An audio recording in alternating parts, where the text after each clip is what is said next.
नमस्कार दोस्तों, panther academy में आप सभी लोगों का हार्दिक स्वागत है। उम्मीद है आप सारे लोग स्वस्थ होंगे, मस्त होंगे और अपनी सफलता के लिए निरंतर प्रयासरत होंगे। डेली की तरह आपको ऊर्जावान बनाए रखने के लिए आपके अंदर सकारात्मक ऊर्जा का प्रवाह बना रहे, जिससे आप अपने लक्ष्य को भेज सकें। हम लोग सेशन की शुरुआत 2 शब्द मोटिवेशनल कोट से करना चाहेंगे। देखिए, लिखा गया महानता वह नहीं होती कि आप गिर गए और उठे ही ना। महानता उसे कहते हैं जब आप गिरकर बार बार उठते हैं। मतलब आपके लक्ष्य प्राप्ति के दौरान अगर आपको असफलता से सामना करना पड़े, कठिनाइयों का सामना करना पड़े, तो आपको हारना नहीं है, थकना नहीं है, रुकना नहीं है, निरंतर प्रयास करना है। इसी क्रम में आपको सफलता अवश्य मिलेगी। आपसे यही गुजारिश रहेगी कि सेशन में शुरुआत से लेकर अंत तक बने रहिए। यह सेशन यकीन मानिए आपके लिए काफी लाभकारी सिद्ध होगा। आइए हम लोग सेशन की शुरुआत करें और देखें महत्वपूर्ण प्रश्नों की यह सीरीज। देखिए, पहला प्रश्न अत्यंत महत्वपूर्ण है। प्रतिवर्ष विश्व पर्यावरण दिवस कब मनाया जाता है? हमारा विकल्प जो दिया गया है, पहला 1 अक्टूबर, दूसरा 2 अक्टूबर, तीसरा 3 अक्टूबर, चौथा जो दिया गया 5 अक्टूबर। दोस्तों, यहां सही जो हमारा विकल्प होगा, प्रतिवर्ष 3 अक्टूबर को विश्व पर्यावरण दिवस मनाया जाता है। अब एक पिक्चर के माध्यम से यहां देखिए दिखाया गया है, वर्ल्ड हैबिटेट डे जो है, विश्व पर्यावरण दिवस यूनाइटेड नेशन के द्वारा ये ऑर्गेनाइज किया जाता है। तो आपको यहां ध्यान रखना है किस संस्था के द्वारा विश्व पर्यावरण दिवस मनाया जाता है। तो संयुक्त राष्ट्र के द्वारा इसे मनाया जाता है। साथ ही साथ अगर हम बात करें संयुक्त राष्ट्र महत्वपूर्ण जानकारियों के रूप में, इसकी स्थापना कब हुई थी? तो 24 अक्टूबर 1945 ईस्वी में इसकी स्थापना हुई थी। अगर हम बात करें कि यहां से एक महत्वपूर्ण जानकारी के रूप में कि इसका मुख्यालय कहां है, मुख्यालय इसका कहां है? तो इसका मुख्यालय न्यूयॉर्क। कहां है दोस्तों? न्यूयॉर्क में स्थित है। साथ ही साथ पूछा जाता है कितने भाग हैं, तो भाग याद रखें, इनके 6 भाग हैं। और इसमें भाषा कितनी प्रयोग में लाई जाती है? तो 6 भाषाओं का प्रयोग किया जाता है। प्रमुख या महासचिव पूछा जाता है, महासचिव वर्तमान में कौन है? तो वर्तमान में एंटोनियो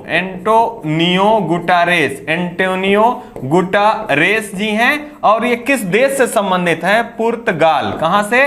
पुर्तगाल से संबंधित हैं। और सदस्य देश कितना है टोटल? इसमें 193 सदस्य देश हैं।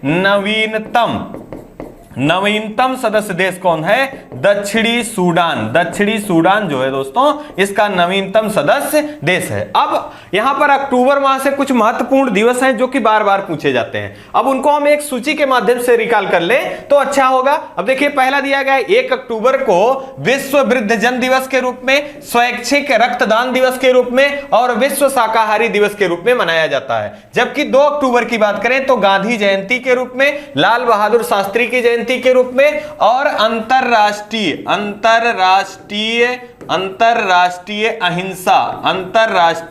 अहिंसा दिवस के रूप में मनाया जाता है। अंतरराष्ट्रीय अहिंसा दिवस किसके द्वारा प्रारंभ किया गया है? यूएन महासभा के द्वारा प्रारंभ किया गया है। कब से? 2017 से मनाया जाना प्रारंभ किया गया है। अगर हम बात करें 5 अक्टूबर की, तो डॉल्फिन दिवस मनाया जाता है। आपको याद रखना है, डॉल्फिन रिसर्च केंद्र कहां स्थित है? तो पटना में स्थित है। अगर हम बात करें 8 अक्टूबर की, तो वायुसेना दिवस मनाया जाता है। और आपको ध्यान रखना है कि वायुसेना के प्रमुख वर्तमान में कौन है? एडमिरल विवेक राम चौधरी जी यहां के प्रमुख हैं। अगर हम बात करें यहां पर 15 अक्टूबर के बारे में, तो राष्ट्रीय विद्यार्थी दिवस मनाया जाता है। 16 अक्टूबर के बारे में बात करें तो विश्व खाद्य दिवस मनाया जाता है। आपको याद रखना है 2022 में विश्व खाद्य पुरस्कार से किसे सम्मानित किया गया है? तो डॉक्टर सिंथिया को सम्मानित किया गया है। और ये किस देश से संबंधित है? यूएसए से संबंधित हैं। यहां से पूछा जाता है कि भारत विश्व खाद्य पुरस्कार पाने वाले पहले कौन थे? तो एम एस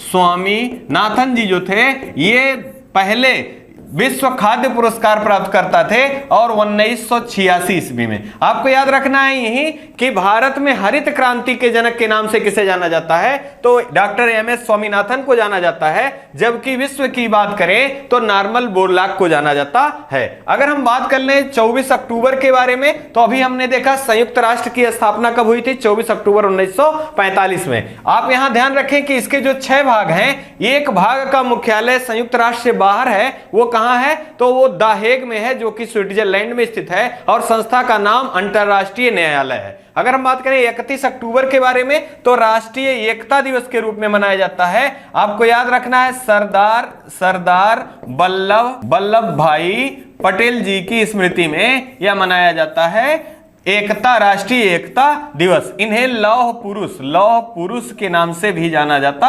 है। आइए इसी क्रम में अगला प्रश्न देख लें। अगला प्रश्न आपका है, हाल ही में मेडिसिन के क्षेत्र में 2022 का पुरस्कार किसे प्रदान किया गया। यहां पर आप ध्यान दें, यह प्रश्न जो है विगत वर्षों में लगातार यहां से प्रश्न बनते हैं। जब भी नोबेल पुरस्कार से प्रश्न बनते हैं तो आपका नितांत आवश्यक हो जाता है इन प्रश्नों को याद रखना। तो अभी पहला मेडिसिन का नोबेल पुरस्कार की घोषणा की गई है, तो आपको याद रखना है विकल्प हमारे जो दिए गए हैं, स्वाते पाओ हैं, अब दूसरा दिया गया डेविड जूलियस है, तीसरा पटा पाउ टियन है, तीसरा अब्दुल रज्जाक गुरना है। अब यहां बात हो रही मेडिसिन की, तो यहां हमारा सही विकल्प होगा स्वांते पाओ को 2022 का मेडिसिन के क्षेत्र में दिए जाने वाले नोबेल पुरस्कार की घोषणा की गई है। ये किस देश से हैं, तो ये स्वीडन के हैं। आपको ध्यान रखना है स्वीडन के हैं, और ये इनका जो क्षेत्र है ये बायोलॉजी के क्षेत्र में इन्होंने काम किया है। और स्पेशली अगर क्षेत्र का नाम बात किया जाए तो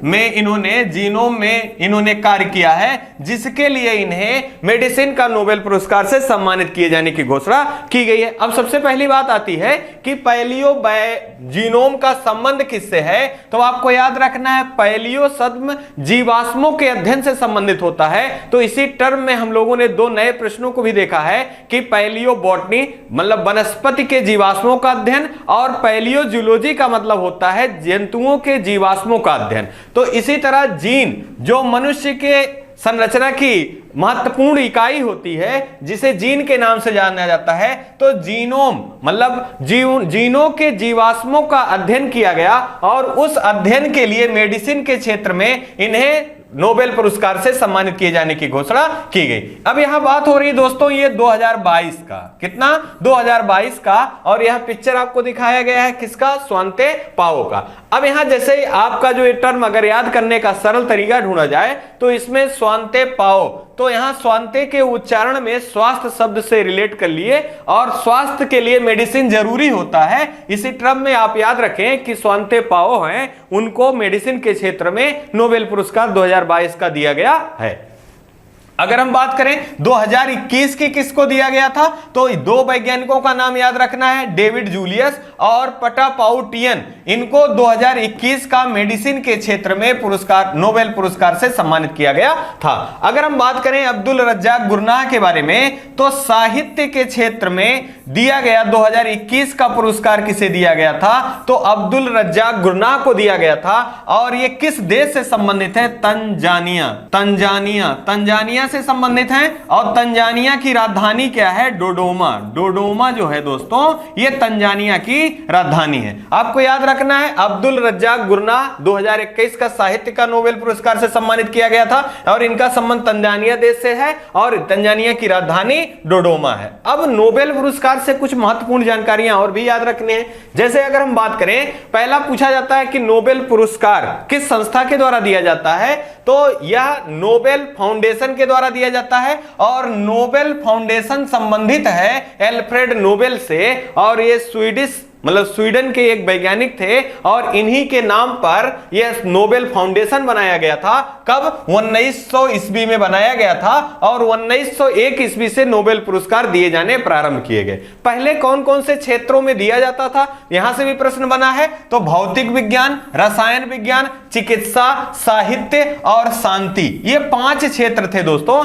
इन 5 क्षेत्रों में नोबेल का पुरस्कार दिया जाता था। लेकिन यहां पर आपको ध्यान रखना है 1968 ईस्वी में अर्थशास्त्र को भी जोड़ा गया नोबेल पुरस्कारों में। और अगर आपसे पूछा जाए कब पहला प्रदान किया गया तो 1969 ईस्वी में अर्थशास्त्र के लिए नोबेल पुरस्कार को भी सम्मानित किया गया। अगर हम बात करें यहां शांति को अलग से इसलिए मार्क किया गया है क्योंकि जो ये अन्य 5 हैं आपके, चाहे भौतिक हो, रसायन हो, चिकित्सा हो, साहित्य हो और अर्थशास्त्र हो, इनका वितरण पुरस्कार का स्वीडन से किया जाता है, स्वीडन से किया जाता है। जबकि शांति के नोबेल पुरस्कार का जो घोषणा है या जो नोबेल पुरस्कार है वह नॉर्वे की राजधानी ओस्लो, नॉर्वे की राजधानी ओस्लो से दिया जाता है। यह प्रश्न अत्यंत महत्वपूर्ण है, कई बार पूछा गया है कि शांति का नोबेल पुरस्कार कहां से दिया जाता है। आपसे कई बार ऐसा प्रश्न पूछ लेता है कि निम्न में से कौन सा क्षेत्र है जिसमें नोबेल पुरस्कार नहीं दिया जाता, तो आप याद रखें भौतिक का क्षेत्र है, रसायन का, चिकित्सा का, साहित्य का, अर्थशास्त्र और शांति, ये 6 क्षेत्र हैं जिसमें नोबेल पुरस्कार दिए जाते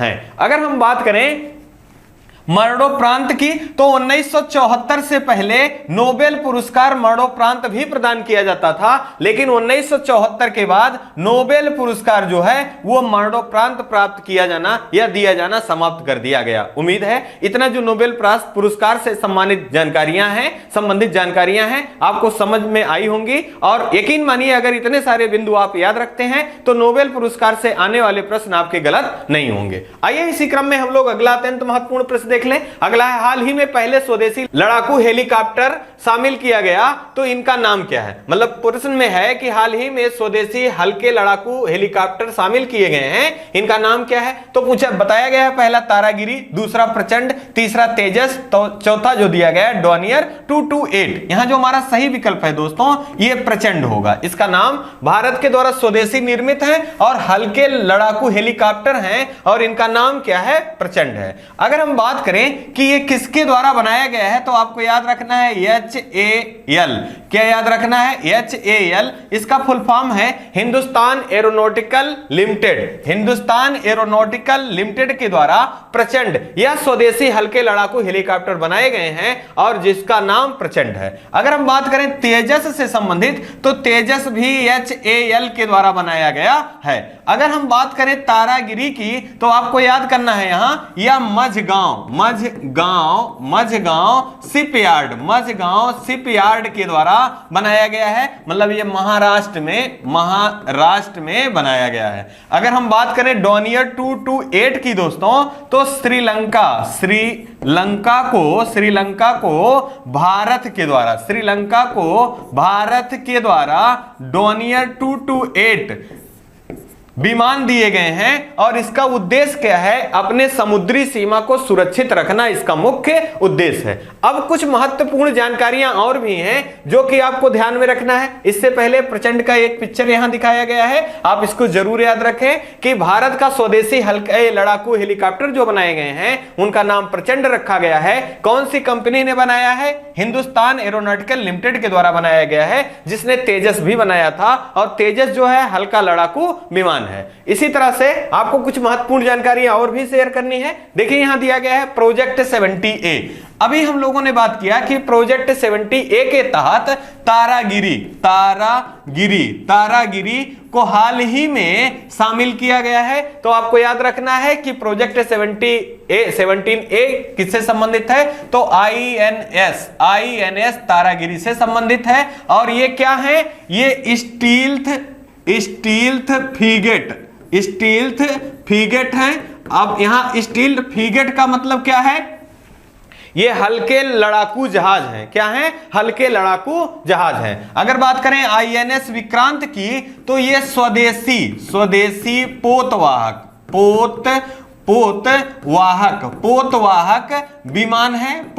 विमान है और ये 100% स्वदेशी है।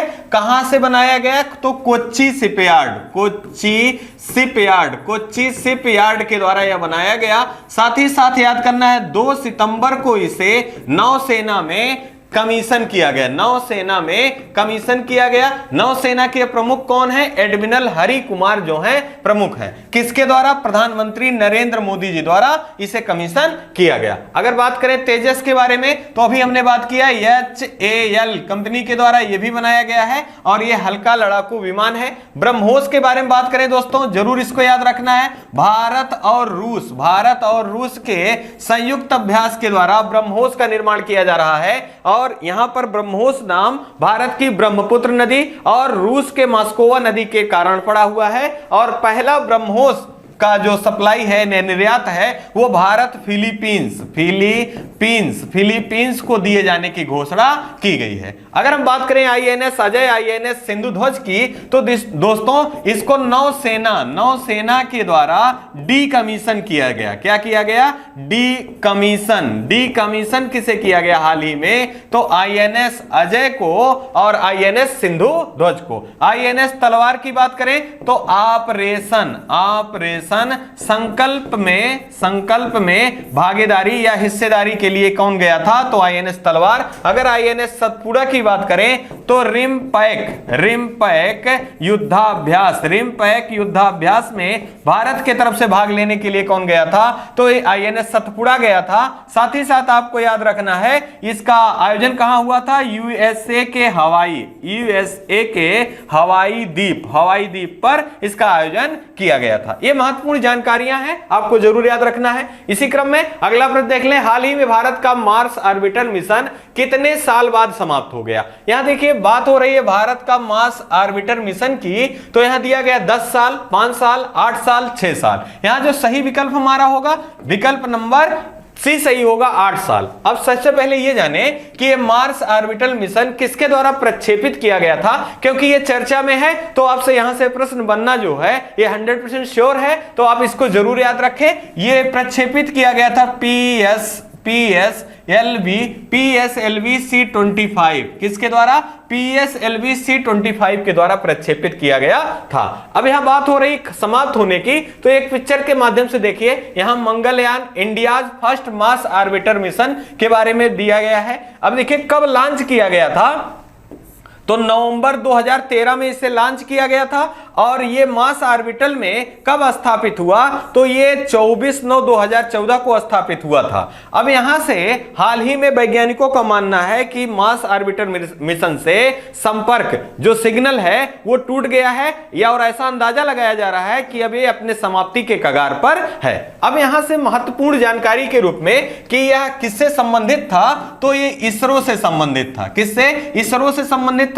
साथ ही साथ याद रखना है आपको लगभग 500 करोड़ की लागत से यह प्रयोग किया गया था। साथ ही साथ अगर इसरो के बारे में देखें तो महत्वपूर्ण जानकारी के रूप में याद रखना है इसरो का स्थापना 15 अगस्त 1969 ईस्वी में किया गया था और इसका मुख्यालय कहां है? बेंगलुरु में है। और इसके पहले प्रमुख कौन थे? तो विक्रम साराभाई थे। और अंतरिक्ष, भारत में अंतरिक्ष विज्ञान के जनक के रूप में किसे जाना जाता है? विक्रम साराभाई को जाना जाता है। हाल ही में यहां के प्रमुख नियुक्त किए गए हैं, तो आपको याद रखना है डॉक्टर शोभनाथ जी इसरो के क्या हैं? प्रमुख हैं। इन्होंने किसका स्थान लिया है? के सिवान के स्थान पर डॉक्टर शोभनाथ जी को नियुक्त किया गया है। ये महत्वपूर्ण जानकारियां हैं और इससे संबंधित फिलहाल के दिनों में कुछ उपग्रह, कुछ प्रक्षेपण ऐसे रहे जो चर्चा में रहे हैं। अगर उनको हम देख ले तो हमारे प्रश्न गलत होने की संभावना कम होगी।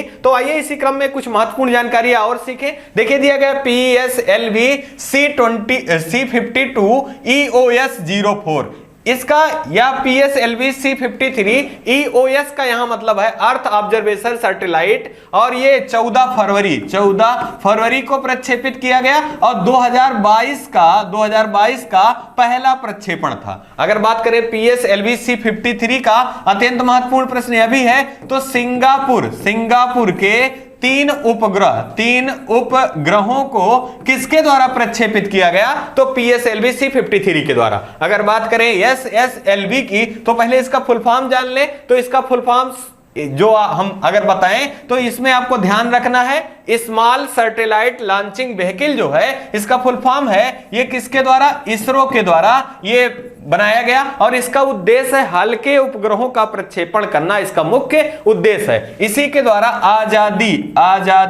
आजादी सेट का प्रक्षेपण किया गया था और ये भी फेल रहा। अगर बात करें जी सेट 24 की तो ये एरियन 5 के द्वारा प्रक्षेपित किया गया, कहां से, फ्रेंच गुयाना से, और इसी को टाटा को लीज पर किसे दिया गया है, तो फ्रेंच गुयाना को टाटा को लीज पर दिया गया है। अगर बात करें तियानबेन फर्स्ट, ये भी खूब चर्चा में रहा, कहां का मिशन है, तो ये चीन का है और हाल ही में यह भी चर्चा में रहा है। अगर हम बात करें नूर की तो ये ईरान से संबंधित, कहां का उपग्रह है, ईरान का है। बात करें नूरी की तो ये दक्षिण कोरिया, कहां का, दक्षिण कोरिया का है। इसी क्रम में अगर हम देखें तो होप मिशन कहां से संबंधित है, यूएई से संबंधित है। अगर बात करें आर्टेमिस ये किसका परीक्षण है, तो ये नासा का, कहां का, नासा का परीक्षण है, आपको याद रखना है। साथ ही साथ निसार याद रखना है, निसार ये किन देशों का संयुक्त अभ्यास है, तो आपको याद रखना है इंडिया और नासा का संयुक्त मिशन जो है ये निसार है। आपको याद रखना है शुक्रयान भारत के द्वारा कब तक भेजे जाने की घोषणा की गई है, तो 2024 तक शुक्रयान भेजे जाने की घोषणा भारत के द्वारा की गई है। आइए इसी क्रम में महत्वपूर्ण जानकारियों को देखें। हाल ही में भारत के उप चुनाव आयुक्त के रूप में किसे नियुक्त किया गया है, तो देखिए पहला दिया गया है अनिल कुमार, दूसरा बंडारू विल्सन बाबू, तीसरा आर वेंकट रमण, चौथा अजय भादु। यहां जो हमारा सही होगा ये विकल्प नंबर डी सही होगा। अजय भादु जी को भारत के उप चुनाव आयुक्त के रूप में नियुक्त किया गया है। अब सबसे पहले ये जाने कि भारत में उप चुनाव आयुक्त या मुख्य चुनाव आयुक्त में कितने सदस्यों की टीम होती है, तो आपको जरूर याद रखना है 1+2, मतलब एक मुख्य आयुक्त साथ ही साथ 2 उप आयुक्त के रूप में यह नियुक्ति होती है। अब आपको यहां ध्यान रखना है कि भारत के मुख्य चुनाव आयुक्त वर्तमान में कौन है, तो राजीव कुमार जी हैं। क्रम भी पूछ लेता है, कौन से क्रम के हैं, ये 25वें हैं। साथ ही साथ अगर हम बात करें यहां उप चुनाव आयुक्त के रूप में किसे नियुक्त किया गया, तो अजय भादु जी को नियुक्त किया गया है। अब यहां पर कुछ और महत्वपूर्ण जानकारियां दी गई हैं, हाल ही में चर्चा में रहे हैं बंडारू विल्सन बाबू, मेडागास्कर में भारत के राजदूत किसे नियुक्त किया गया है, बंडारू विल्सन बाबू को। अगर बात करें आर वेंकट रमण की, तो आपको याद रखना है भारत के न्यायवादी के रूप में किसे नियुक्त किया गया है, तो आर वेंकट रमण को नियुक्त किया गया है। और इन्होंने किसका स्थान लिया है, के वेणुगोपाल जी के स्थान पर भारत के महान्यायवादी के रूप में कौन नियुक्त किए गए हैं, आर वेंकट रमण। अब यहां किस अनुच्छेद में महान्यायवादी वर्णित हैं, तो अनुच्छेद 76 में वर्णित हैं। अगर हम बात करें कि केंद्र में सबसे बड़ा विधि अधिकारी कौन होता है, तो भारत के महान्यायवादी केंद्र के सबसे बड़े विधि अधिकारी या सर्वोच्च वकील होते हैं। साथ ही साथ अगर हम बात करें यहां पर कि राज्यों में इनके समान कोई पद होता है, तो हां महाधिवक्ता का पद होता है राज्यों में। तो आपको याद रखना है राज्यों का सबसे बड़ा विधि अधिकारी कौन होता है, तो महाधिवक्ता होते हैं। किस अनुच्छेद में वर्णित है, तो अनुच्छेद 165 में वर्णित है। साथ ही साथ याद रखना है संयुक्त बैठक राष्ट्रपति जी के द्वारा बुलाई जाती है और उसमें भाग ले सकते हैं महान्यायवादी, लेकिन ये वोट का अधिकार इन्हें प्रदान नहीं है। साथ ही साथ आपको याद रखना है भारत के पहले महान्यायवादी कौन थे, तो यम शीतलवाड़ जी जो हैं ये भारत के पहले महान्यायवादी के रूप में थे। आइए इसी क्रम में कुछ अन्य महत्वपूर्ण जानकारियां देखें निर्वाचन आयोग से संबंधित। अगर बात कीजिए भारत में निर्वाचन आयोग का गठन कब किया गया था, तो 25 जनवरी 25 जनवरी 1950 ईस्वी में निर्वाचन आयोग का गठन किया गया था। इसी कारण 25 जनवरी को मतदाता दिवस के रूप में मनाया जाता है। अगर बात करें मुख्य चुनाव आयुक्त के रूप में पहले कौन थे, तो सुकुमार सेन जी थे, और महिला के रूप में रमा देवी पहली महिला मुख्य चुनाव आयुक्त के रूप में थी। किस भाग में निर्वाचन आयोग है, भाग 15 में है। किस अनुच्छेद में, 324 अनुच्छेद में निर्वाचन आयोग का वर्णन है। अगर हम बात करें मतदाता की आयु या अवस्था के बारे में किस अनुच्छेद में वर्णित है, तो 326 में मतदाता के बारे में वर्णित है। निर्वाचन आयोग के आइकान हाल ही में नियुक्त किए गए हैं, कौन है, तो आपको याद रखना है पंकज त्रिपाठी जी को नियुक्त किया गया है निर्वाचन आयोग के आइकान के रूप में। 61वां संविधान संशोधन अत्यंत महत्वपूर्ण है, याद रखना है 21 वर्ष मतदान की आयु को घटाकर 18 वर्ष किस संविधान संशोधन के द्वारा किया गया था, तो 61वां संविधान संशोधन कब, 1988 ईस्वी में। कब, 1988 ईस्वी में। अगर बात करें 15वीं जनगणना, तो इसकी थीम क्या थी, हमारा जनगणना हमारा भविष्य, और इनके प्रमुख कौन थे, तो याद रखना है सी चंद्रमौली जो थे इनके प्रमुख थे। अगर बात करें 16वीं जनगणना की, तो विवेक जोशी जी जो हैं ये प्रमुख हैं। साथ ही साथ याद रखना है जन भागीदारी से जन कल्याण जो है ये 16वीं जनगणना का थीम है। अगर बात करें भारत में जनगणना कब प्रारंभ हुआ, जनगणना कब प्रारंभ हुआ, तो 1872 ईस्वी में लॉर्ड मेयो के शासनकाल में, और नियमित रूप से जनगणना 1881 ईस्वी में लॉर्ड रीपन के कार्यकाल में प्रारंभ किया गया। इसी कारण अस्थायी स्वशासन का जनक किसे कहा जाता है, लॉर्ड रीपन को कहा जाता है। आइए इसी क्रम में अगला देख लें। अगला है हाल ही में चर्चा में रहे विदेश राज्य मंत्री मुरलीधरन ने किस देश में महात्मा गांधी की प्रतिमा का अनावरण किया। हमारा विकल्प जो दिया गया, पहला जापान, दूसरा कनाडा, तीसरा ओमान, चौथा नेपाल। यहां जो सही विकल्प है, विकल्प नंबर सी सही होगा, ओमान। अब ओमान की राजधानी क्या है, मस्कट। क्या है दोस्तों, ये मस्कट ओमान की राजधानी है। यहां देखिए राज्य मंत्री, विदेश राज्य मंत्री दिया गया है, आपको कंफ्यूज नहीं होना है। अगर विदेश मंत्री पूछा जाएगा तो एस जयशंकर होंगे, और अगर राज्य विदेश मंत्री की बात की जाए तो यहां मुरलीधरन है। अब यहां ओमान में महात्मा गांधी की प्रतिमा का अनावरण किया गया। इससे पहले कुछ महत्वपूर्ण जानकारियां और हैं जिनको देख ले। अगर बात करें जापान से, तो जापान की राजधानी क्या है मित्रों, टोक्यो है। और हाल ही में आपको ध्यान रखना है जापान के सबसे लंबे कार्यकाल वाले प्रधानमंत्री का गोलियों से मारकर हत्या कर दिया गया, और यह प्रश्न भी पूछा गया था कौन है, तो ये शिंजो आबे हैं, आपको याद रखना है। 2022 में नेताजी पुरस्कार से किसे सम्मानित किया गया है, तो शिंजो आबे जी को। जबकि पद्म विभूषण सम्मान 2021 में एकमात्र विदेशी शिंजो आबे जी को सम्मानित किया गया था। अगर बात करें क्वाड देशों की संकल्पना किसकी पहल है, तो क्वाड देशों की संकल्पना जो है ये शिंजो आबे जी की पहल है। साथ ही साथ जापान के वर्तमान में प्रधानमंत्री कौन है, तो फूमियो कसीदो हैं। अगर बात करें कनाडा की, तो 65वां संसदीय बैठक कहां बुलाया गया, तो कनाडा में बुलाया गया। और भारत के तरफ से प्रतिनिधित्व किसने किया, तो ओम बिरला जी के द्वारा किया गया। याद रखना है कि 17वीं लोकसभा के अध्यक्ष या 17वीं लोकसभा के प्रमुख कौन है, तो ओम बिरला जी हैं। किस अनुच्छेद में लोकसभा के अध्यक्ष का पद वर्णित है, तो अनुच्छेद 93 में वर्णित है। अगर बात करें नेपाल की, तो नेपाल की राजधानी काठमांडू है। और भारत और नेपाल के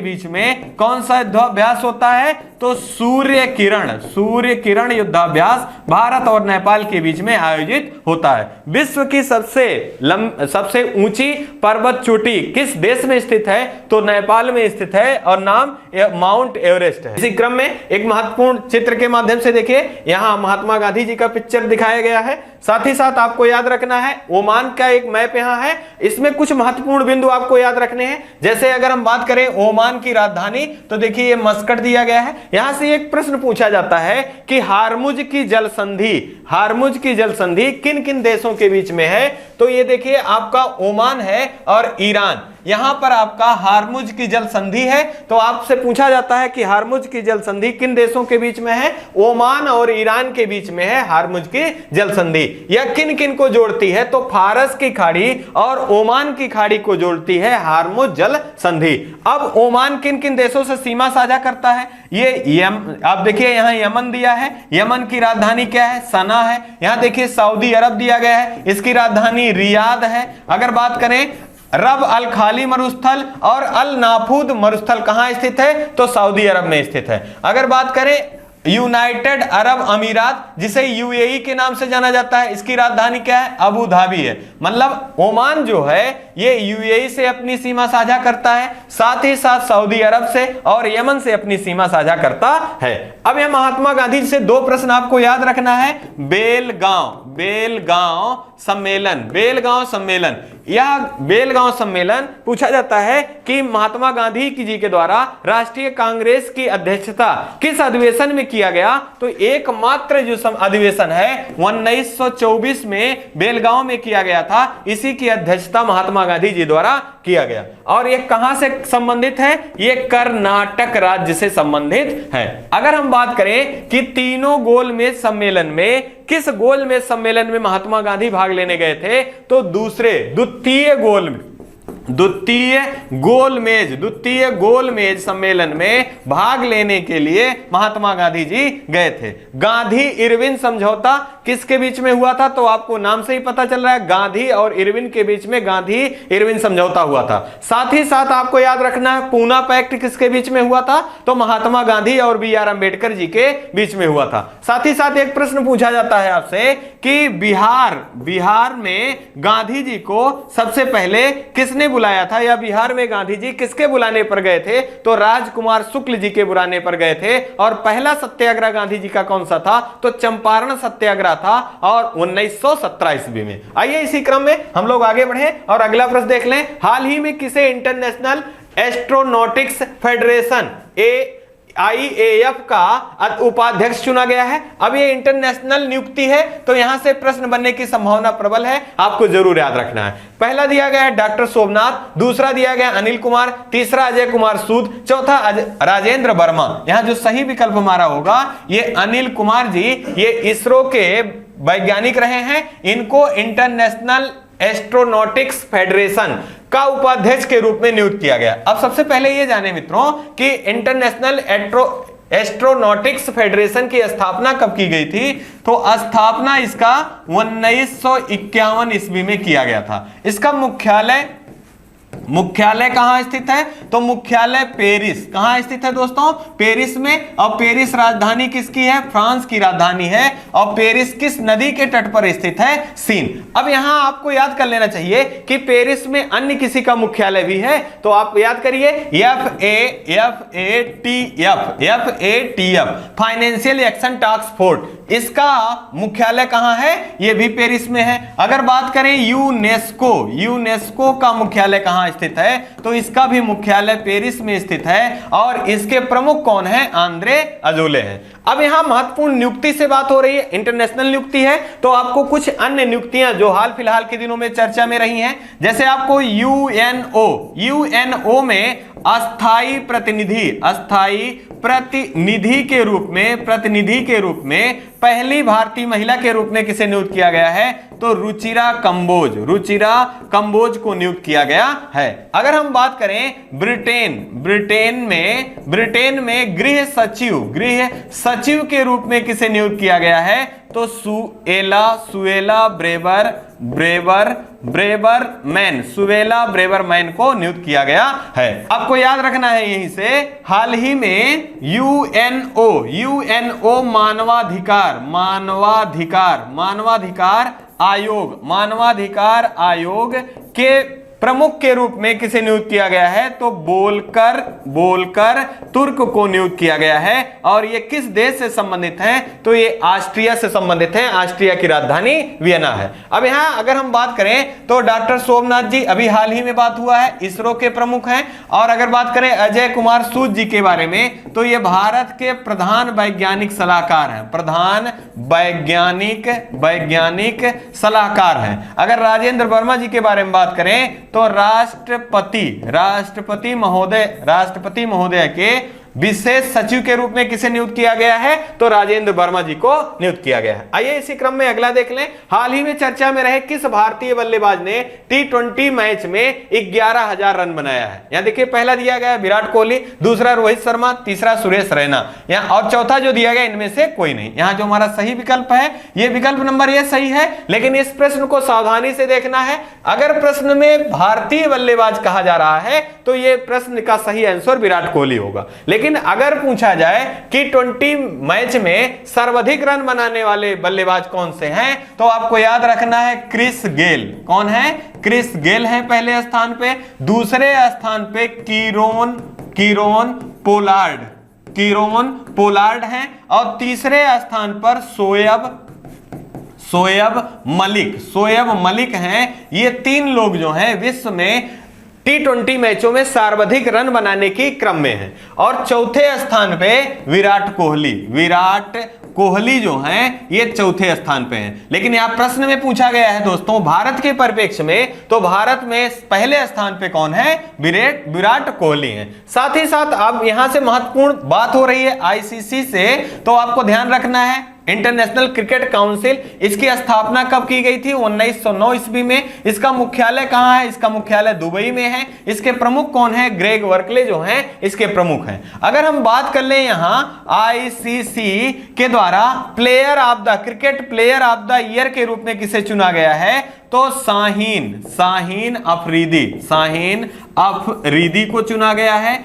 और अगर हम बात करें टेस्ट क्रिकेट में तो जो रूट को टेस्ट क्रिकेट में जो रूट को चुना गया है। और ICC women cricketer of the year के रूप में क्रिकेटर ऑफ द ईयर के रूप में किसे चुना गया है? तो आपको याद रखना है स्मृति मंधाना। कौन? स्मृति मंधाना को चुना गया है। यहां से आपको एक प्रश्न और भी याद रखना है कि बीसीसी अगर पूछा जाए तो स्पोर्ट वुमेन के रूप में किसे चुना गया है? तो मीराबाई चानू को। लेकिन आईसीसी के द्वारा स्पोर्ट वुमेन के रूप में किसे चुना गया है? तो आपको स्मृति मंधाना जानना है। साथ ही साथ आपको याद रखना है विजडन पूछा जाता है क्रिकेट का बाइबिल किस पत्रिका को कहा जाता है? तो विजडन पत्रिका को क्रिकेट का बाइबिल कहा जाता है। और भारत के किन दो भारतीयों को विजडन पत्रिका में शामिल किया गया है? तो आपको ध्यान रखना है टोटल 2022 में 5 व्यक्तियों को चुना गया है, क्रिकेटर को चुना गया है, जिसमें दो में भारत के 2 हैं। कौन कौन है? पहले रोहित शर्मा है, दूसरे जसप्रीत बुमराह जो हैं, ये 2 लोगों को Wisden cricketer of the year के रूप में चुना गया है। हाल ही में सुरेश रैना ने संन्यास लेने की घोषणा की है और इनकी आत्मकथा का क्या नाम है? बिलीव। और हाल ही में मिताली राज ने भी क्रिकेट से संन्यास लिया है और हाल ही में झूलन गोस्वामी ने भी क्रिकेट से संन्यास लिया है। आपको जरूर याद रखना है। आइए इसी क्रम में कुछ महत्वपूर्ण जानकारियां और देखें। अगला है हाल ही में किसे UNSDG एक्शन अवार्ड में चेंज मेकर पुरस्कार से सम्मानित किया गया? पहला दिया गया है हर्षदा गरुड़, दूसरा दीविता राय, तीसरा खुशी पटेल, चौथा सृष्टि बख्शी। यहां जो हमारा सही विकल्प है मित्रों, यह विकल्प नंबर डी सही होगा। UNSDG action award change maker पुरस्कार में किसे सम्मानित किया गया? सृष्टि बख्शी को। अब यहां जाने कि किस कारण इनको यह पुरस्कार से सम्मानित किया गया। तो इन्होंने भारत के 3800 किलोमीटर की यात्रा की और उस यात्रा के दौरान महिलाओं पर एक डॉक्यूमेंट्री फिल्म बनाया और महिलाओं पर हो रहे अत्याचार या उन पर हो रहे अपराध को इन्होंने उस फिल्म के माध्यम से दिखाया या दर्शाया है। और इसी के परिप्रेक्ष्य में इनको UNSDG एक्शन अवार्ड में चेंज मेकर का पुरस्कार दिया गया। अभी हाल ही में हम लोगों ने पढ़ा है मित्रों हरमन क्रेस्टन पुरस्कार 2022 से किसे सम्मानित किया गया है? तो आपको याद होगा मीना कांडासामी को दिया गया। और ये किस लिए दिया गया? तो जाति पात या ऊंच नीच का भेदभाव, लिंग भेदभाव और जातीय उत्पीड़न के प्रति खुला विरोध करने के लिए हरमन क्रेस्टन पुरस्कार से सम्मानित किया गया मीना कांडासामी को। अगर हम बात करें कुछ महत्वपूर्ण जानकारियां यहां से भी देखें तो खुशी पटेल जो हैं ये world wide miss world wide के रूप में चुनी गई हैं, आपको ध्यान रखना है। दिविता राय जो 71वां मिस यूनिवर्स की प्रतियोगिता का आयोजन होना है, इसकी भारत का प्रतिनिधि किसके द्वारा किया जाएगा या प्रतिनिधित्व किसके द्वारा किया जाएगा? तो ये दिविता राय के द्वारा किया जाएगा। साथ ही साथ याद रखना है कुछ महत्वपूर्ण जानकारी के रूप में, अगर बात करें मिस इंडिया की, बात करें मिस इंडिया 2022 के रूप में किसे चुना गया है? तो सिनी सेट्टी। कौन है? सिनी सेट्टी हैं, आपको याद रखना है, सिनी सेट्टी हैं। अगर बात करें मिस वर्ल्ड की, मिस वर्ल्ड के रूप में किसे चुना गया है? तो कैरोलिना को चुना गया है, ये पोलैंड से संबंधित है। अगर बात करें मिस यूनिवर्स के बारे में तो हरनाज संधू हैं और कहां से संबंधित हैं? ये चंडीगढ़ से संबंधित हैं। ये कुछ महत्वपूर्ण जानकारियां हैं, आपको जरूर याद रखना है। और यहां एसडीजी की बात हो रही है तो आपको याद रखना है एसडीजी पुरस्कार, एसडीजी सस्टेनेबल डेवलपमेंट गोल कब से प्रारंभ किया गया है? और आपको ध्यान रखना है कि एसडीजी गोल का जो लक्ष्य रखा गया है 2015 से 2030 तक 17 बिंदुओं को, 17 एसडीजी गोल्स को पूरा करना या उनको प्राप्त करना इसका मुख्य लक्ष्य रखा गया है। आपको यही एसडीजी इंडेक्स भी याद रखना है कि एसडीजी इंडेक्स में भारत का स्थान कितना है? तो 120वां भारत का स्थान है। विगत वर्ष का कितना था? 121 इसका स्थान था। आइए इसी क्रम में अगला प्रश्न देख लें और इस सेशन का लास्ट प्रश्न है, हाल ही में युवा 2.0 योजना कब प्रारंभ किया गया? तो देखिए पहला यहां आप सही कर लीजिए, ये 2 अक्टूबर है, 2 अक्टूबर, 3 अक्टूबर, 10 अक्टूबर और 5 अक्टूबर। यहां जो हमारा सही विकल्प होगा मित्रों, या विकल्प नंबर ये सही होगा, 2 अक्टूबर को शिक्षा मंत्रालय के द्वारा युवा 2.0 योजना प्रारंभ किया गया। इसका उद्देश्य क्या है? तो इसका उद्देश्य जो है नए लेखकों या युवा लेखकों को परामर्श देना। इसका उद्देश्य क्या है? युवा लेखकों को परामर्श देना इसका मुख्य उद्देश्य है। साथ ही साथ आपको याद रखना है यह शिक्षा मंत्रालय की पहल है और शिक्षा मंत्रालय के केंद्रीय मंत्री कौन है? धर्मेंद्र प्रधान जी हैं। साथ ही साथ कौशल विकास मंत्रालय के भी केंद्रीय मंत्री धर्मेंद्र प्रधान जी हैं। आपको याद रखना है पहले सहकारिता केंद्रीय मंत्री कौन है? तो अमित शाह जी हैं। भारत में शिक्षा नीति कब लाई गई थी? तो 1986 ईस्वी में शिक्षा नीति लाई गई थी और लगभग 34 वर्षों के बाद संशोधन करके 2020 में नई शिक्षा नीति लागू की गई। और किस आयोग की सिफारिश पर? कस्तूरी रंगन आयोग की सिफारिश पर। अगर हम बात कर लें कि पहला प्राइमरी स्तर पर लागू करने वाला, नया शिक्षा नीति लागू करने वाला राज्य कौन है? तो हाल ही बीपीएससी में यह प्रश्न पूछा गया था, तो इसका उत्तर जो है दोस्तों ये उत्तराखंड है। यह प्राइमरी स्तर पर लागू करने वाला पहला राज्य है। अगर उच्च स्तर की बात करें तो गोवा जो है मित्रों ये उच्च स्तर को लागू करने वाला पहला राज्य के रूप में है। अब कुछ महत्वपूर्ण योजनाएं हैं, अगर हम उनको रिकॉल कर लें, क्योंकि परीक्षाओं में योजनाओं से प्रश्न लगातार बनते हैं तो हमारे प्रश्न गलत नहीं होने वाले हैं। आइए उनको देखें। देखिए दिया गया है प्रधानमंत्री जनधन योजना कब प्रारंभ हुआ?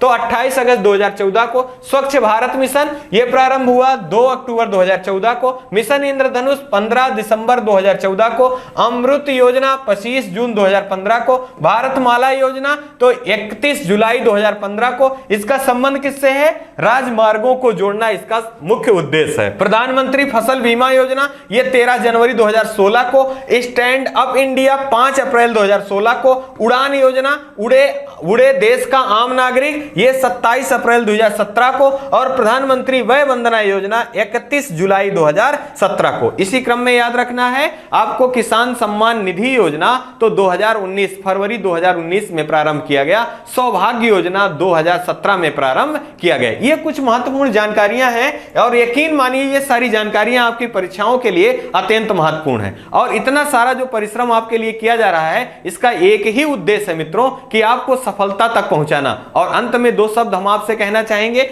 देखिए लिखा गया है, किसी के पैरों में गिरकर कामयाबी मांगने से बेहतर है अपने पैरों पर चलकर कुछ बनना। यह मुख्य उद्देश्य होना चाहिए। किसी के सामने या किसी के द्वारा या भाग्य के भरोसे बैठकर हम सफलता को नहीं प्राप्त कर सकते।